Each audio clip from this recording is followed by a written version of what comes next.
82.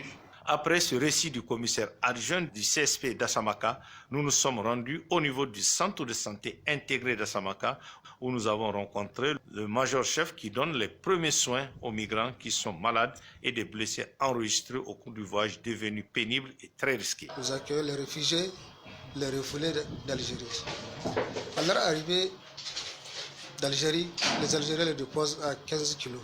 Là, on appelle le point zéro. On fait le test de Covid. Après, on fait la vaccination et le soin. Tous ceux qui sont malades viennent ici. On les traite gratuitement avec un message. De traumatisés, beaucoup il y en a qui arrivent parmi eux.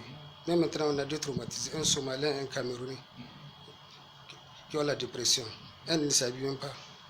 Ils sont là. Dans chaque convoi, tu vas voir des fracturés, même pas une semaine. Des femmes qui ont reçu des césariennes, dès l'hôpital, on les envoie ici à Samaka. Avec le mois qu'on a, comme MSF a un médecin. Mais notre grand souci ici au niveau de CIC, c'est le manque d'ambulance. On n'a pas d'ambulance pour l'évacuation. À chaque moment, s'il y a l'évacuation, il faut qu'un MSF appelle à Arlit, il faut 24 heures. Je suis le seul agent de l'État ici. Vous m'avez trouvé moi seul. Elles ont des heures de service, ils partent. Vous êtes le seul agent? Je suis le seul agent, je suis le contractuel, un contractuel d'État. Depuis 2020, je suis ici. Après la visite chez les deux responsables administratifs du village d'Assamaka, nous avons rencontré cette fois-ci cet homme qui fait office du chef de village d'Assamaka sans être véritablement le chef, puisqu'aucune décision administrative ne le confirme dans cette tâche qu'il assume avec courage et fierté pour servir son pays. Il nous parle ici des conditions désastreuses dans lesquelles les migrants subsahariens refoulés d'Algérie arrivent dans le village d'Assamaka.